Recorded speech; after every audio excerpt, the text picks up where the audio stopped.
Simple is simplify processes, amplify results. Simple is.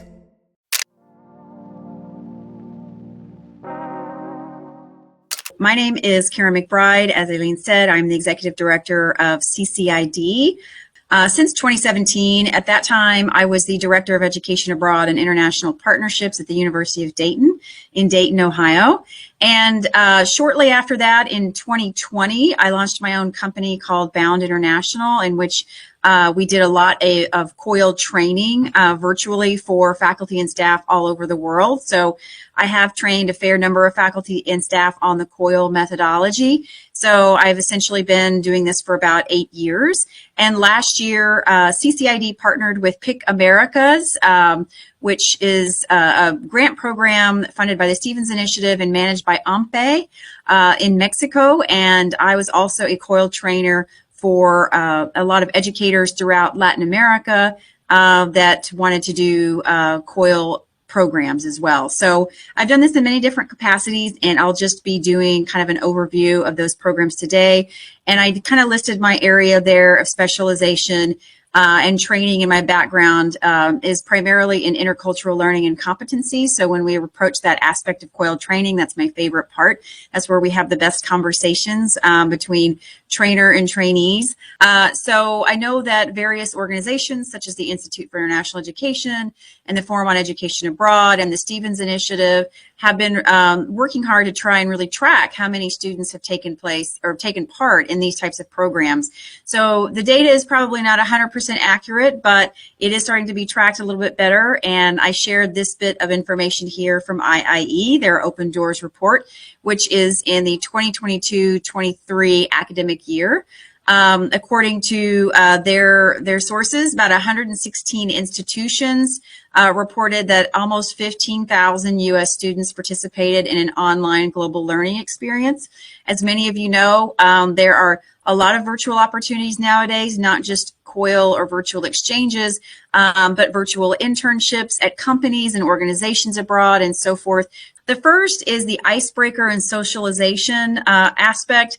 This takes place early on in the Coil course. So imagine that you are working with another professor in another classroom abroad. The semester begins and you are jointly teaching in the same course. You have hopefully recruited students and oriented them to the fact that they are now taking part in a Coil course, and you have defined that for them, and you have given them a list of potential learning outcomes associated with the course. And once you've done that, the best thing to do is to really introduce students to each other. It's not a matter of just turning on your camera and students really benefiting from that intercultural interaction without really proper facilitation. But the first step is to really make sure that students are introducing themselves to each other and really learning to trust each other and to build that trust, which is going to be really important later on in the course when they have to collaborate on a project. And I've seen some really interesting icebreakers. There could be asynchronous kind of questionnaires that students exchange with each other to get to know each other. There could be live dialogue sessions. Sometimes students have pre-recorded little TikToks, if you will, about themselves and shown where they live or shown their campus or their classroom and uploaded those to a certain platform and shared those with each other. And that's been a really neat way for students to get to know each other. Intercultural learning is where you have to kind of do a little bit deeper dive into those expected learning outcomes oriented towards learning about different cultures. So once students have met each other, it's not just about learning about their surface culture, their foods, their customs, and things like that. It's about learning concepts of intercultural learning and what that means. And if students are aware, as they should be, of the kind of learning they will undergo, they can better recognize those moments of acknowledgement and reflection and understand the learning process. Students must collaborate together on a project. And that project can be as creative as it needs to be, but there are some parameters around that. And then reflection is a really important piece of the Coil course. Students need to be given ample time either throughout the semester or towards the end to really reflect on the experiences they had in this class as a result of working with faculty and staff from different countries and different cultures. There are some cultures that like to or tend to sort of dominate discussion and are very outwardly verbal, and there are some that are a little bit more quiet and reflective, and sometimes interpretation of these behaviors can go askew, but that kind of falls into discussion in the intercultural learning piece. But it's really also about learning communication styles, getting to know people. So similar to how when your students first arrive on campus and they're making new friends and they're in the dorm and in the classroom and elsewhere, they have to learn the personalities of the people that they are around a lot of times. And then they need to kind of alter or adapt their communication style a little bit. And then they need to determine the group dynamics. This will be especially important when they start to work on their Coil projects. They need to identify communication channels, which I'll talk about in a moment. But how are we going to communicate on a regular basis to make sure that we are getting the work done? Building trust, establishing boundaries, some cultural learning, but as I said before, something we kind of call surface level cultural learning. So where are you from? What's the population? What's the religion? What's the weather? Those are all surface level, and you really get to do a deeper dive later on in the course through intercultural learning. And then hopefully students start to begin friendships with each other. So hopefully long after the course is over, they can connect on social media and they can become really good friends and maybe one day future colleagues or references as they are exploring the professional world. Coil courses are either synchronous or asynchronous, although they could be both. If you're doing a synchronous Coil course, what that means is the learning and the teaching takes place at the same time. This is a lot easier when you're in the same time zone or in a time zone that's not too bad. So in the United States, if you're doing a Coil course with Canada or anywhere in Latin America or the Caribbean, it's a little bit easier to facilitate. Although you might even pair with a Western European partner and there's maybe 5, 6, 7 hours difference. So maybe it's a morning class for you and a later class for them. Asynchronous learning is when the interaction between teachers and students takes place at different times outside of scheduled class time. So I have known people in the US who've done Coil courses in Japan and in Southeast Asia and even in Africa, where the time differences are really too much to overcome to have synchronized learning. So they operate asynchronously. This is where the faculty members for each course have to do a lot of preparation work for the students, and you have to be more creative in how students are connecting with each other. Some examples are they share documents, they share emails, and they also do video uploads. But you still need to make time to let students know that they need to personalize their interaction with each other, even if they can't be online at the same time. So this could be, like I said earlier, those TikTok videos, which really help personalize you a lot more when other students have a chance to see it. And then that communication that happens from day to day back and forth as a result of the time zones is really important as well. And you could have a Coil course where you are doing a lot of asynchronous work, but you have times where you can actually all be together at the same time. And that is when you are doing both synchronous and asynchronous. So here's just a rough timeline of execution. There are some caveats here. It depends on when your academic semester is and when the academic semester is of your partner. If you are in the US, our academic terms are generally from January to May, whereas in Japan or Australia, they might be from February or March through July. So you have to figure out, especially if you're going to be doing anything synchronous or even asynchronous, how you're going to maximize your timeline together, because you need students to complete the Coil course before it's being graded. So if that's your scenario, US and Japan or US and Australia, then if the US students need to finish their course by early May, then you have to kind of think about your timeline to make sure all activities are completed. But generally, ideally, if you're doing a semester course an academic term course with a partner that has a very similar academic schedule and timeline, this is how you would really lay out a lot of your kind of core components and activities. So weeks 1 through 3, you would be talking a lot about intercultural competency. This is that broader view of the kind of intercultural learning that students are going to be undergoing. You help define what intercultural competency or development is. There may be some instruments that students could take to measure their intercultural competency that are very reliable.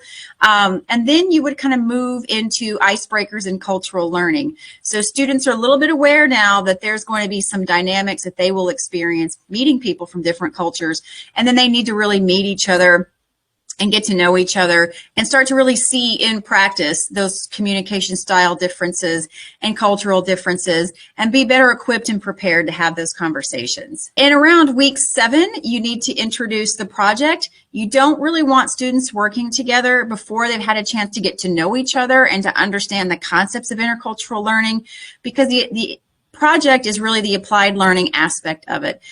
Working together on a project can fall apart really quickly if the people working on it together don't really know each other, don't really have that trust, and don't really understand the intercultural learning part of it. You need to give enough time to the students to really self-regulate and self-manage. Towards the end, you have your final reflection, which all students need to have either with their host country teacher or their home country teacher as well. But there needs to be that period of reflection on the academic content as well as the COIL and intercultural learning part of the course. Intercultural competency is basically the ability to effectively communicate and interact with members of a different culture. This does not necessarily mean they speak the other culture's language. This does not mean that if you're working with students from Mexico, you have to be speaking Spanish or you're not interculturally competent. There's a lot more to communication than language, as we all know. And in fact, if you do speak another language, you have probably learned a lot of cultural nuances along the way to help you understand the language so that you can communicate it. But intercultural competence requires an ability to adapt, to contextualize, and to learn about other cultures. So as students are getting to know each other and they're aware of these intercultural learning concepts, they can start to adapt and modify their behavior a little bit in order to optimize how they're communicating. And it will all be in the same language, most likely. Now, experiential learning is tied to applied learning, right? And the COIL project is really that experiential aspect of the course. So experiential learning is, this was defined by educator David Kolb many, many years ago, but it still really holds up today, even though there's been more kind of advanced or nuanced studies in this area. But experiential learning is really the process by which knowledge is gained by the transformation of experience. So think about the biggest lessons you learned in life were probably a result of something that was really challenging to you at the time or made you feel very euphoric once you got to experience it. It's kind of like maybe, learning to be a parent. You can only learn so much and then you need to have a kiddo and then you really get it, right? That's that experiential learning. Same thing with about job skills. You're taught what the skills you need to have, but until you're in the workplace and you have to utilize those, you don't fully understand the experience. So there's got to be a transformative element to that. And that reflection is still very much a part of this process because reflection helps you embed your deep learning, figure out how you can improve maybe the areas you need to shore up, the areas where you made mistakes.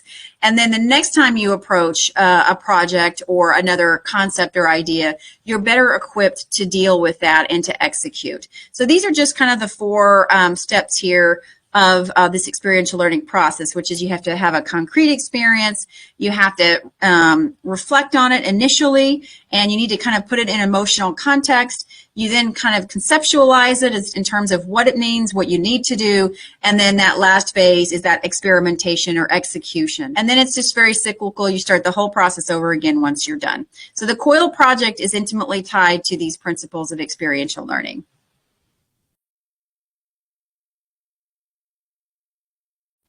As I mentioned before, the COIL project, in my opinion, needs to be at least 4 weeks.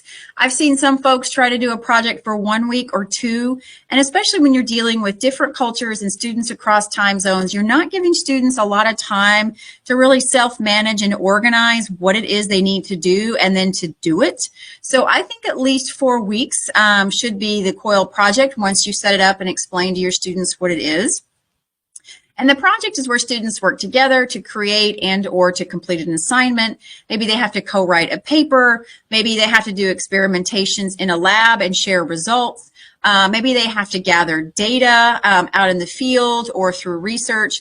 But students have to work together to create and complete an assignment. Students can be divided into teams. So if you have 20 students and your partner has 20 students, maybe you do 4 teams of 5 or 5 teams of 4, always ensuring that you have a balance of students from one country with the other. Because what happens is sometimes is if you have one student from one culture and 3 or 4 from another, those 3 or 4 will start to really dominate the conversation, even unconsciously, and sort of impose things from their cultural lens. It's a very natural thing to happen. So you need to try to find balance. And sometimes people say, well, they have 50 students and I have 27. What do I do? Well, you might need to break apart the students in a way that there is some kind of balance. Maybe there's 3 people from one culture and 2 from another on a team. And then on another team, you flip that. So you just try to do your best to achieve balance. But working on teams is also an essential skill that students need to have when they go into the workplace. And they're likely going to have to work with teams from people who are very different from them when they go into the workplace. So this is a really great applied learning experience. And students need to negotiate on certain things. This is why you need at least 4 weeks, in my opinion. They need to negotiate on the rules of communication, make sure everybody's clear on the project expectations. They need to coordinate meetings or at least communication channels if it's asynchronous. They need to negotiate responsibilities, who's doing what, who's going to work together on what. When they need to all complete things internally in order to turn in or maybe do a presentation to the class. And they need to learn about teamwork. And students can work synchronously and asynchronously. They can maybe do some things offline with each other, but they need to meet every now and then to make sure that they're following that timeline. There are a lot of good reflection exercises out there. You could probably even just Google some. There's one that was used in nursing programs that I've used in past years. It's something along the lines of what happened, how did it happen, and why did it happen? You know, and so asking these key questions that we oftentimes associate with journalism is to have students really think about it. Like, what did you learn? What happened during this course? Who was involved in your learning or this process? Maybe your teammates, maybe the faculty member. When did this take place? Like how often did you schedule meetings? When were you meeting with each other? How were we communicating? How did things go? And then, the all important question is to why. Why did I undergo this particular course, this process, and what have I learned from that? So these are just, there's a lot of different ways you can have students reflect, but you need to make sure that that is a integrated part of your assessment of the course. Okay, we have a question from Sue. Should instructors sit through student meetings maybe once or twice to make sure there isn't a dominant cohort? Yeah, you can decide to do that. Just keep in mind, too, that when faculty, I always tell faculty this when I train them, I know that you might have studied abroad. I know that you might have grown up in a military family. I know that you might have immigrated from another country already. Or maybe you've never left your home state ever before you teach a Coil course. That faculty undergo a lot of intercultural learning and development themselves, right? Students will naturally look to you for all of the answers. And it's important to make sure you know that you're in that moderator role and that facilitator role, and that you're honest about it. You can say, well, here is what I see that might be happening. So maybe try this tactic, or make sure that you're doing this a certain way so that you can really kind of optimize things. And let me know if you're struggling or have questions, and I'll do my best to answer for you. So just keep in mind that this is a really good learning experience for faculty. And also know that faculty will have to work with their faculty counterpart abroad to set up the course. And a lot of intercultural learning takes place then. Sometimes faculty have a hard time getting a hold of their partner, or their partner says, well, my university has or college has certain regulations that I have to pay attention to that don't fit with your university's regulations, and there needs to be negotiation there as well. And you have resources at your disposal through your department and through others to get through that. But I have seen some faculty struggle in that period to even set up the course. But just keep in mind that is a process you'll undergo as well. So if you feel through your emotional intelligence that you maybe want to sit in on 1 or 2 of those meetings just to make sure things are cool and they're going fine, that is certainly up to you, and that would be fine. Then Amy has asked, in my experience, what are the main faculty barriers to trying Coil for the first time, and how can institutions support and incentivize?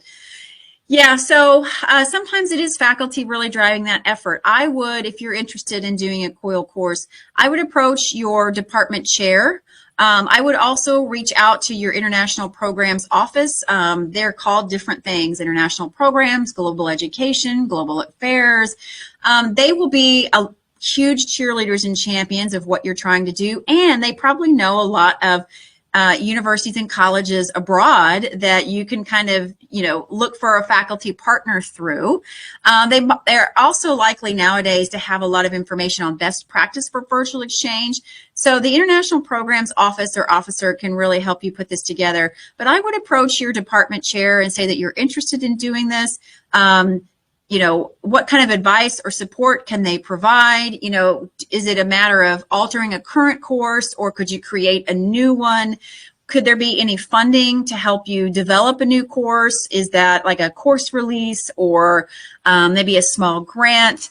And just see what they have to say. And I think it's really good practice to let them know what you're doing. And they might even know a little bit about Coil or a lot about Coil. And they may have done it themselves, right? Department chairs usually come up as faculty members to that chair role, or they know of other people in your department or other departments that have done or are doing this, and they can connect you to that as well. So just make sure your academic leadership is informed and your international programs office. And thirdly, if you have an e-learning specialist or office on campus, make sure you schedule a meeting with them if you think this is something you're going to do, to really find out what your technological resources are that you can access in order to execute the course, and see what kind of support your e-learning people can provide to you as well. More and more e-learning people are familiar with a virtual exchange in ways that they weren't 5 to 10 years ago. So they shouldn't be too shocked when you approach them about this, and they can say, well, here's what our platform can do, here's what it can't do, here are some really cool features maybe you could use for your course and for student assignments. And so they're really a good resource as well. Hello, thank you so much for watching this recording. I hope you found it useful and valuable. My name is Yasir and I'm the founder and CEO of SimpleEd. At SimpleEd, we do amazing international education events throughout the year, so please check out our website and find out more information.